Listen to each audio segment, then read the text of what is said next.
Hey guys, welcome to That Florida Feeling. I do hope that everybody has had a good week. I know it is really hot and really rainy in Florida, but we avoided Dexter. Or Dexter this time. I don't know. The next Florida is going to be Dexter. But we did not have a hurricane this time, and that's, I guess, all that matters. I don't really worry until like August, late August, September, because that's when the ones that I have had to deal with have formed. So I'm not worried yet. I guess I'll worry soon. I really just hope for a quiet year. I don't know about y'all. But I hope y'all have had a good week. Hopefully it's not really, really, really, really hot where y'all are. And if it rains, hopefully it's not the kind of rain we've been getting. I don't know what's going on, but I swear these thunderstorms are way worse this year. I don't know. So today I'm going to talk about something going on in Florida. I'm not going to be political, but I am going to talk about it because it's basically the biggest story in Florida right now. And that is the Alligator Alcatraz. It is there. It is up and running. My first question, though, is how did you get it up and running in such a short amount of time when we still have buildings that have been trying to be built for months? That is my question on that one. But I'm going to talk about it because it is in the Everglades, and there are a lot, and I mean a lot, of people wanting to sue to shut it down. And I'm not going to tell you how I feel. I'm just going to tell you the facts because I don't talk politics on here. But it is probably one of the biggest stories in Florida right now. So I figured that I would address it since this is a podcast about Florida. So let's start about where it really is. It is at the jetport in the Everglades. Now, where is the jetport? What is the jetport? Let's start there. The jetport is officially called the Dade Collier Training and Transition Airport, formerly the Everglades Jetport. It is a public airport located actually within the Florida Everglades in unincorporated Collier County. It is west of the Central Business District of Miami. It is owned by the Miami-Dade County. It is also operated by Miami-Dade Aviation Department. The airport is on Tamiami Trail, near the border between Dade and Collier counties in central South Florida. Where did it come from? Well, in 1968, the Everglades Jetport, also known as Big Cypress Jetport or Big Cypress Swamp Jetport, was planned. The airport was actually going to be one of the largest airports in the world at that time, covering 39 square miles with 6 runways. It was going to be connected to both central Miami and the Gulf of what was then Gulf of Mexico by an expressway and a monorail line. The airport at that time would have been 5 times the size of JFK. And it was supposed to be for both private and military use. So it was supposed to be one of those, this is going to be great for, commercial use. This is going to be great for Florida. It's supposed to be great for everything. Did not go as planned. At that time, the Boeing 2707 was under development, and it was anticipated that supersonic aircraft would eventually dominate long-haul air transportation. South Florida was viewed as an ideal location for intercontinental. They wanted it to be an intercontinental hub due to the limitation that such aircraft would have to fly over water. But people didn't like the idea of it. Extreme environmental concerns came about, and the cancellation of it basically happened. Construction was halted only 2 years after it began in 1970, and only one of the runways were ever completed at 10,500 feet. I believe that's feet. I never remember if feet is 1 mark or 2. I believe it's 1. So I believe that's feet. The remaining land actually became the Big Cypress National Reserve. Now, although the airport basically was left unabandoned and unfinished, it was still retained by the local government for general aviation airports. and really, to the greatest extent, training airport. Fun fact, the airport does have a call sign. It is TNT. Not going to touch that one. It was actually originally used by Pan Am and Eastern Airlines as a training airport, as the long runway could accommodate aircraft as large as a Boeing 747. So it was equipped with relatively new instrument landing systems, which really allowed the pilots to train for landing with low cloud ceilings, poor visibility, and bad weather. That is South Florida. Also, the isolation for the airport meant that they could use it for for training 24/7, really without interfering with any traffic at Miami International or any other major airports. But when flight simulators came about, it really wasn't worth it because you weren't using gas, you weren't using an actual plane, and now basically the airport is used much less frequently, although it does remain open to general aviation. But now it's used for something else. I will tell you, at the time of the airport, it was still used. As of 2015, it only had an average of 12 landings and takeoffs per day. So really, really not super useful. Now, as of 2025, it's become different. I will tell you, though, the airport did have other uses in the meantime, other than those 12 takeoffs and landings a day.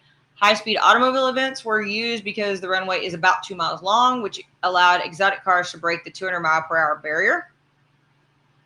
Oil, I'm very Southern, y'all. Oil exploration on the site was considered in 2009. Again, the same conservation groups that stopped the airport stopped that.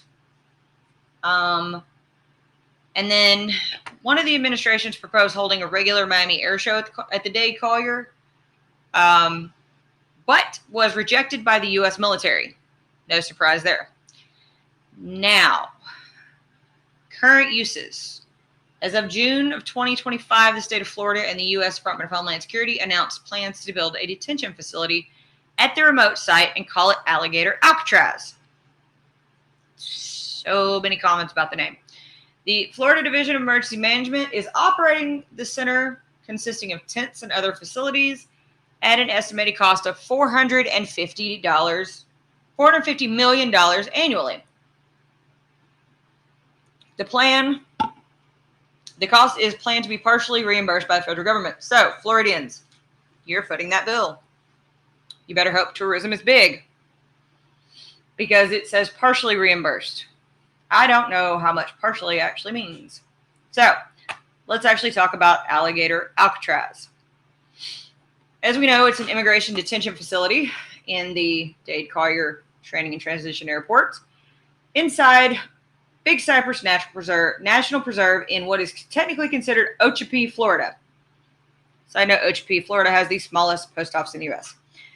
It is not technically in the Everglades, but people think it is, so we're just going to go with the Everglades. It is actually in Big Cypress, in the far end of Big Cypress, closer to Miami. It was announced in June of 2025 by Attorney General James Uthmeyer? What a horrible last name, whatever. Championed by the governor of Florida, Ron DeSantis himself. It is located in the Everglades. Again, not really, but we're going to call it that. West of Miami. And it is surrounded by alligator and python-infested waters. Okay, we all know how the Everglades actually work. So I'm going to leave that one alone too. If you don't know how it works, I actually have an episode on the Everglades. You can go check it out. I believe I did it back in 2021, some of my first season. It's about an hour long. I go over everything in the Everglades. Check it out.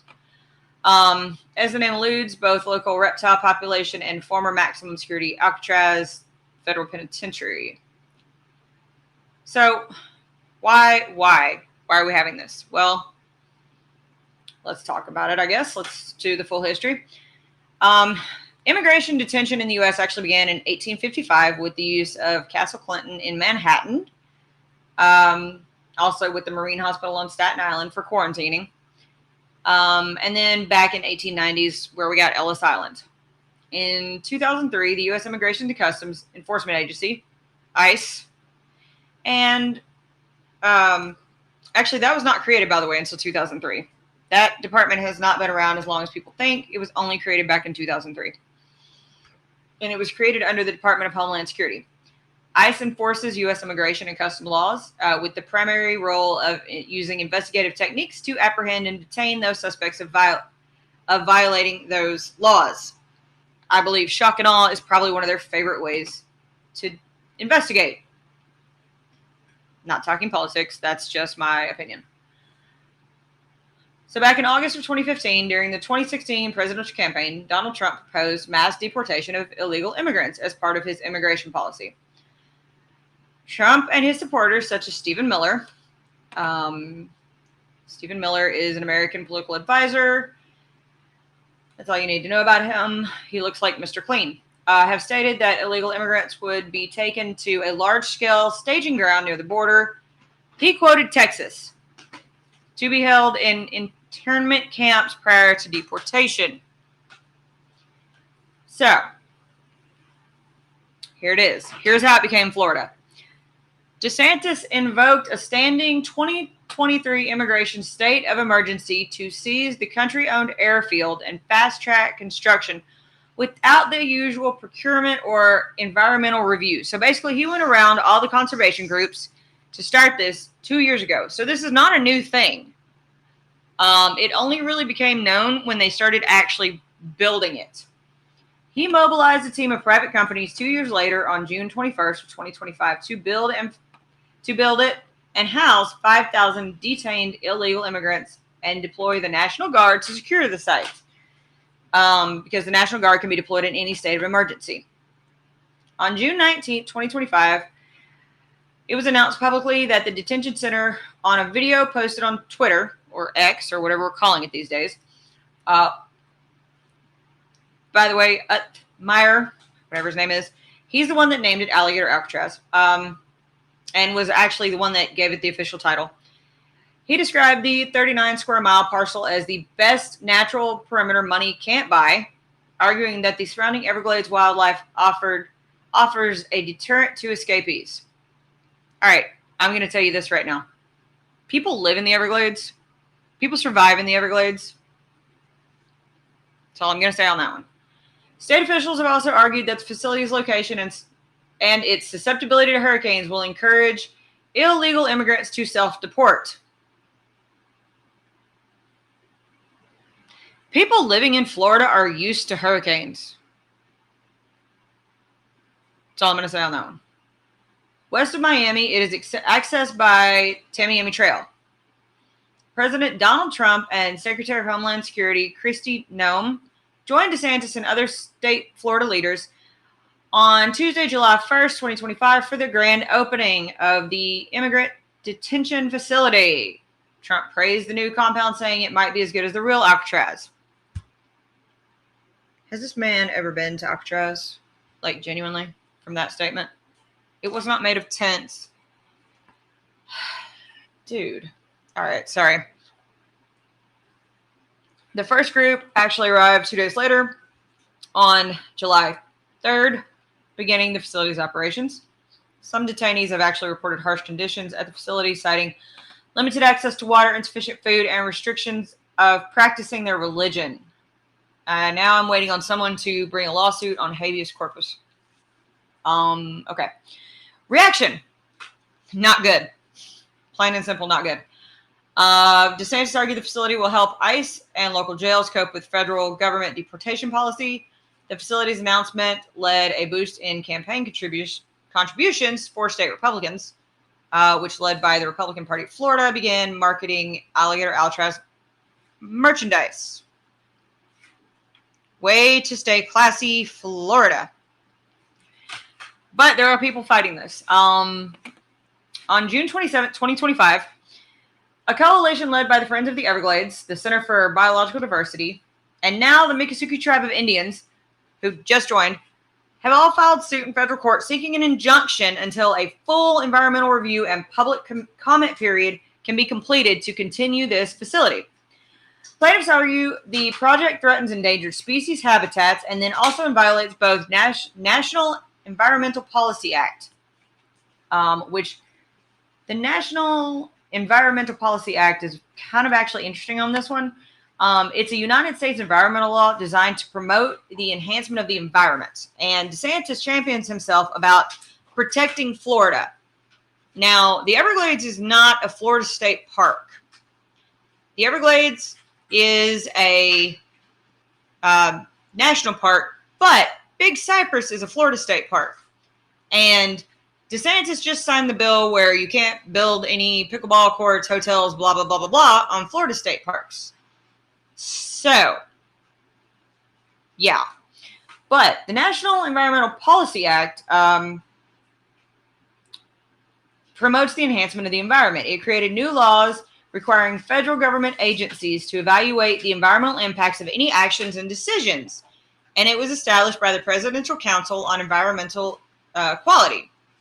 The act was actually passed back in December of 1969 and signed into law by Nixon in 1970 on January 1st. This is not a new law. And more than 100 nations around the world have actually enacted or modified their own policies based on NEPA. That's what it's called, NEPA.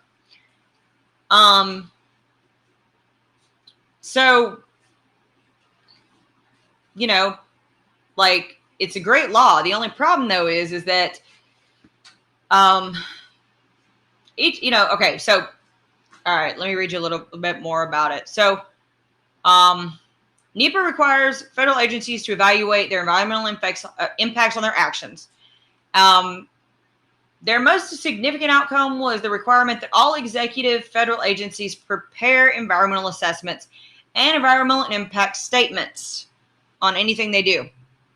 The reports that they do also have to state potential environmental impacts and effects of proposed actions. Further, Congress recognizes that each person has a responsibility to preserve and enhance the environment as trustees for future generations. So it's not just about us, it's about the ones in the future. Now, here's the only downfall. NEPA's procedural requirements do not apply to the President, Congress, or federal courts, as they do not apply as a federal agency by definition. However, a federal agency taking action under any of them, such as being ordered by the President, can be subject to NEPA's procedural requirements. So, they're suing based on that. It's a very, very kind of good lawsuit because that holds merit. Is this going to be, because what are you doing with the waste? What are you going to do with the tents when you're done with them? Are you going to leave them in there and they're going to rot and then they're going to ruin everything? Are the animals going to get them? Are you going to kill some animals because they ate the tent? So there's actually very, very good reasoning for using NEPA as the basis on their lawsuits.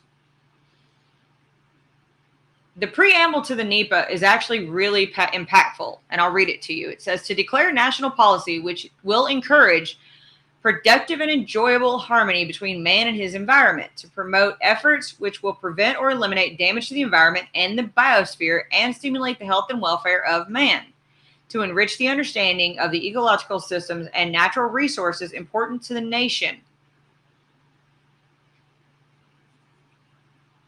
This is where I would just be like, make it make sense.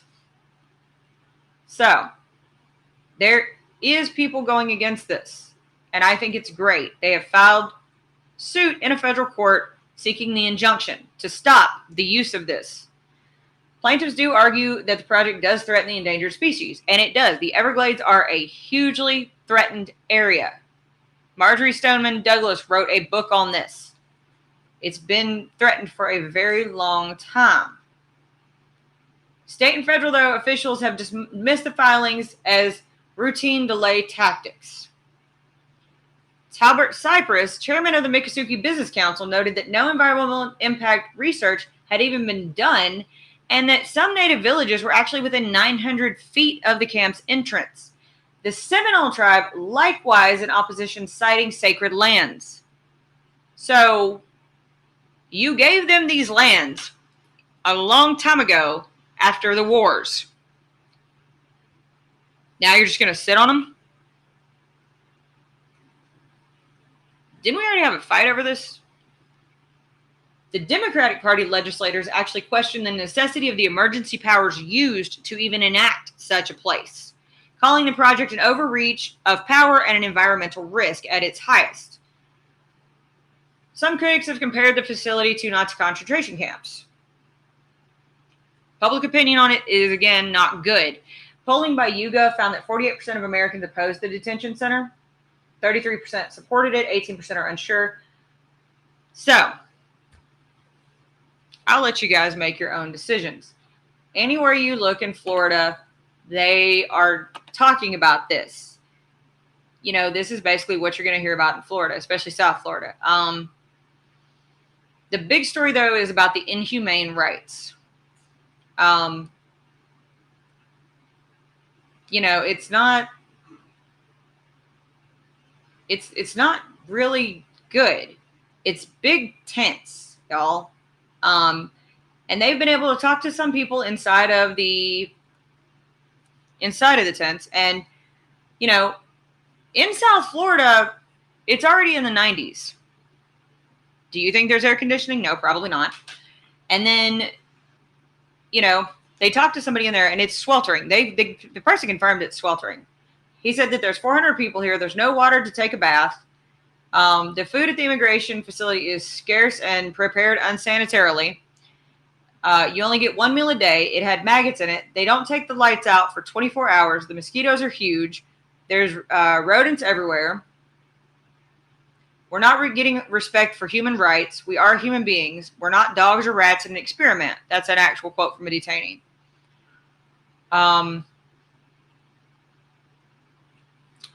And some of them, they said, they do actually have their residency documents.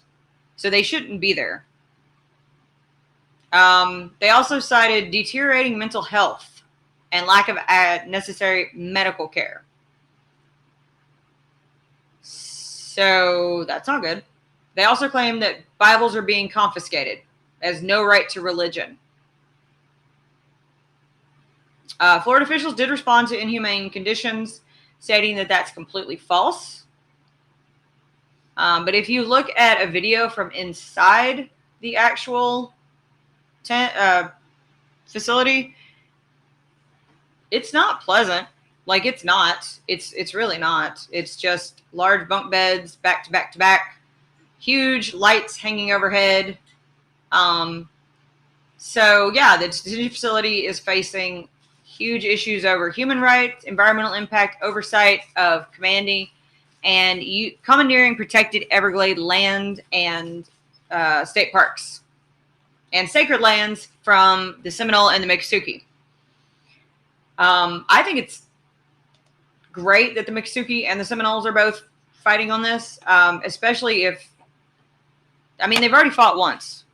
They shouldn't have to fight this again. This is absolutely stupid at this point.